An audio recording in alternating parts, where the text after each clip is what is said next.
The universe is made from two fundamental building materials, hydrogen and helium, the lightest of all the elements. Elements heavier than these can only be formed inside the stars. Here, thermonuclear furnaces provide great heat, and all elements from carbon to iron are created. Out of these elements, everything else is made, including one of nature's simplest compounds, water, where life on Earth began.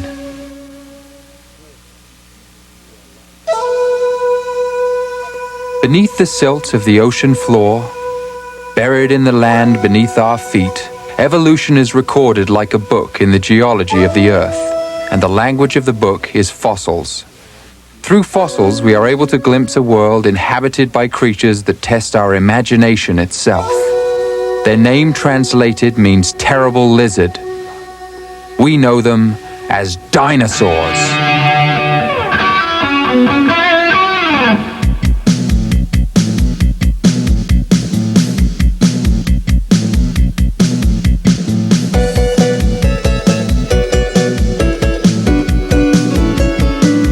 Modern man has dinosaur fever. We are fascinated by these incredible creatures who roamed the Earth for 140 million years. Some dinosaurs were as tall as a 5-story building, but many were smaller than a dog. Other dinosaurs possessed immense strength, and some could run at almost 50 miles an hour. The fact is, dinosaurs died out millions of years before human beings existed, and why they suddenly disappeared is one of the great mysteries of the Earth. But we're learning more about them every day. New evidence found by analyzing dinosaur bones suggests that dinosaurs were not terrible lizards. They were not all cold-blooded reptiles. We have reason to believe that dinosaurs may have metabolized and been warm-blooded like us. Now, thanks to the imagination of our museums and a wonderful process called Dinamation, we can glimpse what no human being has ever seen. We can turn back the evolutionary clock to before the dawn of man. We can go back to the time when dinosaurs roamed the Earth.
Dinosaurs were well adapted to the environment of their prehistoric Earth. The carnivores ate the herbivores ate the abundant plants, and the species became so versatile that even though mammals existed, they were relegated to filling only the tiny gaps left open in the dinosaurs' food chain.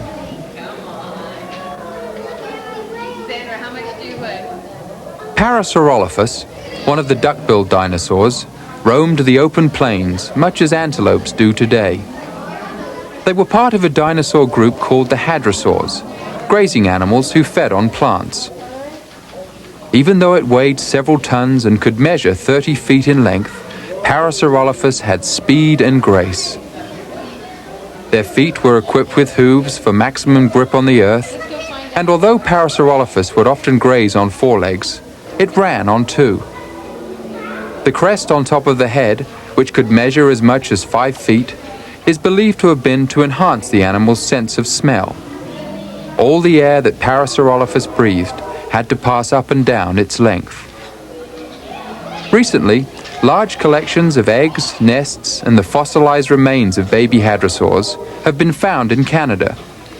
It seems that these dinosaurs, much like some birds today, returned year after year to the same breeding grounds.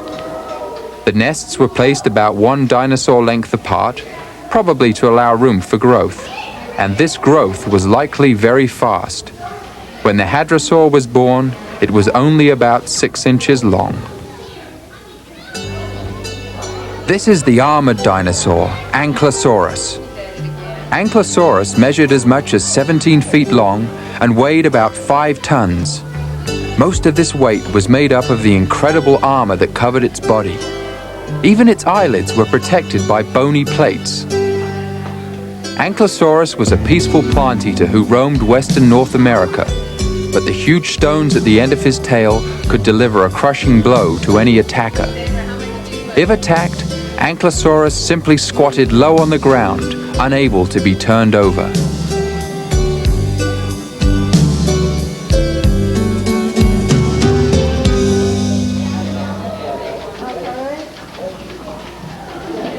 This odd-looking dinosaur is the bone-headed Pachycephalosaurus. The bone, which was as much as 9 inches thick, might have been used to butt attackers of these peaceful grazing animals. Or, like the mountain goat, it may have been to defend territories or compete for mates. A complete skeleton of Pachycephalosaurus has never been found. Only the skulls have so far been discovered. And here are 2 of the best-known dinosaurs of all: Triceratops, 3-horned face, and Tyrannosaurus Rex, tyrant lizard. Triceratops, the 4-legged plant eater that browsed the open plains. Tyrannosaurus, the 2-legged carnivore, horror king of the prehistoric world. Tyrannosaurus and Triceratops had no natural enemies. Tyrannosaurus' huge jaws were over 3 feet wide. It used these and its deadly talons to capture its usual prey of large plant-eating dinosaurs. If it was hungry, Tyrannosaurus may even have taken on Triceratops, though it's uncertain whether it would have been a matched battle. Triceratops' brain was twice as big. It had large eyes indicating keen eyesight, and it's been estimated that Triceratops could run at 30 miles per hour, almost as fast as a rhinoceros. Tyrannosaurus could measure about 47 feet from nose to tail, while Triceratops could measure about 25. Yet their weight was almost identical, about 5 tons. Triceratops and Tyrannosaurus are the most widely discovered dinosaurs, and appear to be among the last, if not the very last, to become extinct. Pteranodon belonged to a group of flying reptiles called pterosaurs. Their wingspan, as much as 45 feet, was made entirely from a single delicate flap of skin. Pteranodon must have spent a lot of its life soaring above the oceans in much the same way that an albatross does today. But once grounded, pterosaurs, of which Pteranodon is the largest so far discovered, were not equipped to run as birds were. Yet pterosaurs had hollow bones like birds, and a brain case that spread out behind the eyes, controlling sight and balance, 2 essential flight characteristics. It was birds, however, that became the best adapted force in the late prehistoric skies, and it appears that by the time the dinosaurs suddenly died out, pterosaurs were already well on their way to extinction. Most of the information that we have about dinosaurs has come to us through paleontologists, people who study prehistoric life through fossils. It is they who first learned of the abrupt disappearance of the dinosaurs 65 million years ago. Yet less than 200 years ago, we weren't even aware of the existence of dinosaurs. And for this, we have many people to thank, including one of the most famous fossil collectors of all time. She was a young 19th century English girl. Her name was Mary Anning.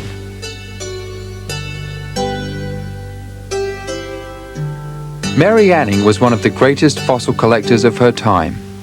In fact, She Sells Seashells on the Seashore is a tongue twister that was made up to describe her. Mary collected seaside fossils in the south of England and sold them to tourists for souvenirs, as a means of supporting her family. Most of the fossils that Mary collected were from the cliffs near her home. They were chalk cliffs formed during the last period of the dinosaurs, the Cretaceous period. Cretaceous means chalk. Mary had no way of knowing at the time that the rocks she was searching through were formed during the last and most prolific period of the dinosaurs. But in 1810, at the age of 11, Mary Anning made her greatest paleontological find. Mary had found the giant fossilized skeleton of a marine dinosaur. Mary couldn't believe her eyes. The discovery made her instantly famous.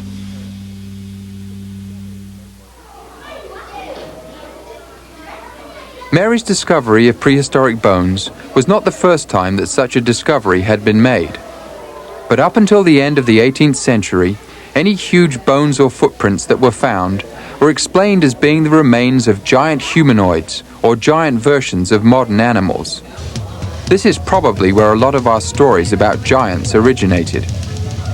It was believed that these species had died in the Great Flood and that all other species had been saved by Noah's Ark. But by the time Mary Anning was born, scientific evidence was beginning to change people's minds. Her discovery, and several others like it, began an exciting period. Everyone was digging for dinosaurs, and it began to get very competitive. In fact, who could find the most dinosaurs became almost a matter of life and death for two great 19th century American paleontologists. They were Edward Cope and Charles Marsh, and their rivalry was legendary. Both were independently wealthy. Both were dinosaur fanatics, and both hated the other. Cope and Marsh spied on each other, and among the lonely ridges of their Wyoming excavation sites, they fought open wars.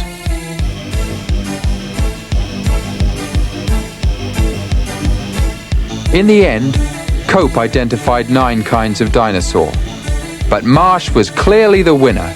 He identified 19 kinds of dinosaurs. Cope and Marsh were a controversial pair, but no less controversial were the dinosaur bones they were after. As early as 1841, Richard Owen, the man who named the dinosaurs, had suggested that dinosaurs metabolized like mammals and birds. Yet it is only recently that a number of scientists have come to believe that this is true. If you look very closely at a dinosaur bone, you can see a network of microscopic canals that once supplied the bones with nourishment. This network is a characteristic of warm-blooded animals, those that can, to some extent, control their body temperature. This means they have a much more active lifestyle, and would help to explain why dinosaurs were the most successful terrestrial vertebrates before the appearance of humans. Paleontologists believe that once there were millions of dinosaurs all over the Earth. They know when they appeared, and they know when they became extinct, and they calculate this by finding out the age of the rock that the fossils are found in. This tells us something else too. Like the fossils of Listerosaurus, a prehistoric reptile about the size of a large dog. Listerosaurus was quite common. Remains of it have been found in South Africa, China, India, and Antarctica. But since the only way to Antarctica is by sea, and Listerosaurus was a land animal, this means that Antarctica must once have been connected to South Africa, India, China, or all three. Like giant lilies floating on the surface of a pond, the continents are constantly on the move, forcing up mighty mountain ranges and then losing them again beneath the ageless sea. 225 million years ago, all the continents were joined together in one supercontinent called Pangaea. It was the beginning of the Mesozoic era, the era when dinosaurs flourished. The Triassic period, the first period of the Mesozoic era, marked the beginning of the dinosaurs, descended from creatures like the Thecodont and the small Coelurosaurus, ancestor to them all. The Jurassic period, the middle period of the dinosaurs, saw the emergence of the lizard-footed giants, the sauropods. The popular Apatosaurus, whose name means deceptive lizard, was about 75 feet long, had a 20-foot neck, and weighed 30 to 40 tons. The reason for such great size is unknown, but it's been suggested that sauropods' bodies may have been adapted for temperature control, like big, slow-cooling heat storage tanks that reduce the need for them to eat massive amounts of food to maintain a reasonable temperature. Sauropods' brains, though small for their size, were about the same size as a dog's. This must have been big enough, for the sauropods were one of the longest surviving dinosaurs. They lived until the sudden extinction of the dinosaurs at the very end of the last period of the Mesozoic era. This period was the Cretaceous period. There were more dinosaurs in the Cretaceous period than at any other time. Great forests covered the areas between inland seas, and insects and butterflies were common. The world must have been very beautiful then. But by the end of the Cretaceous period, something had happened. All the dinosaurs had died, and they weren't the only species to die out. With them, 80% of all life on the land and in the seas also died out. It was the greatest catastrophe the world has ever known, and there are many theories about what could have caused it. Beyond our solar system, there are massive stars, thousands of times bigger and brighter than the sun. But something happens to these stars when they get very old. A supernova. If one occurred close enough to Earth, the immense heat and radiation may have led to the dinosaurs' extinction. This is the Canyon Diablo crater in Winslow, Arizona. It was made by an asteroid that once collided with the Earth. This crater is just 220 meters across, but scientists believe that periodically asteroids thousands of times bigger have collided with the Earth.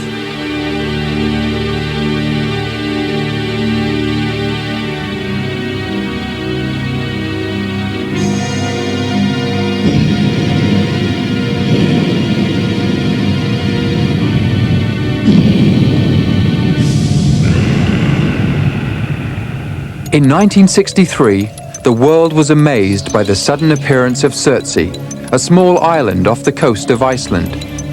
Surtsey was the product of volcanic activity beneath the ocean. So is Iceland itself, and Iceland continues to be shaped by volcanic activity. Scientists have never discovered any rocks in Iceland older than 65 million years.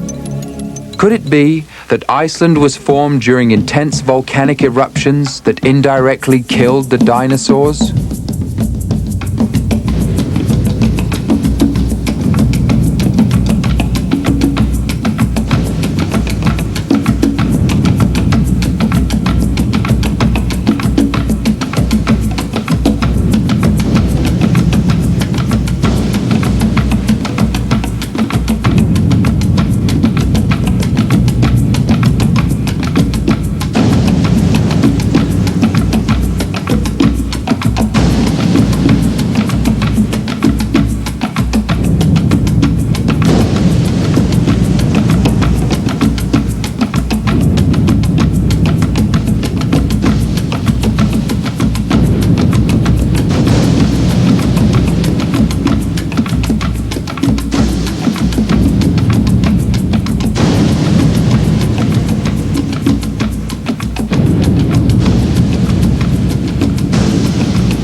We may never know exactly what caused the dinosaurs' extinction.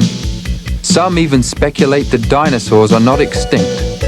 Legends like that of the Loch Ness Monster persist in our newspapers, and fearsome-looking dinosaurs like this Stegosaurus keep alive the fantasy of the prehistoric world in our backyards.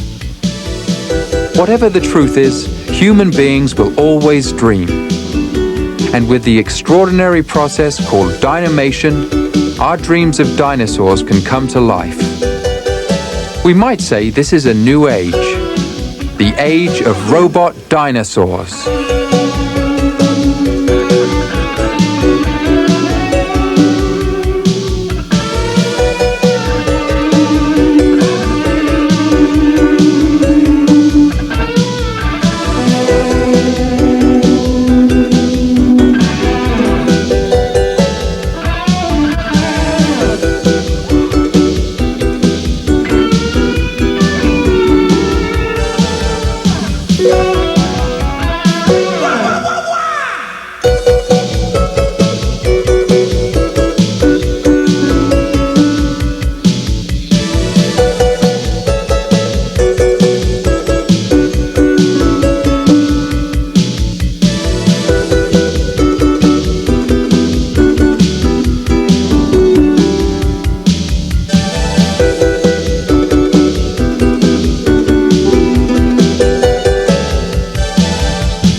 misconceptions about dinosaurs.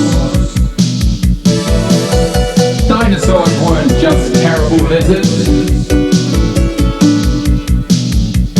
Dinosaurs weren't pea brains. Some dinosaurs were pretty big, but dinosaurs weren't stupid. Dinosaurs ruled the earth for 140 million years. Long time. Tyrannosaurus.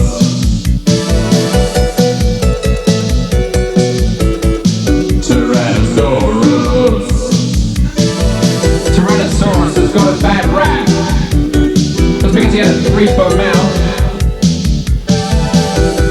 I don't think I want to be his dentist.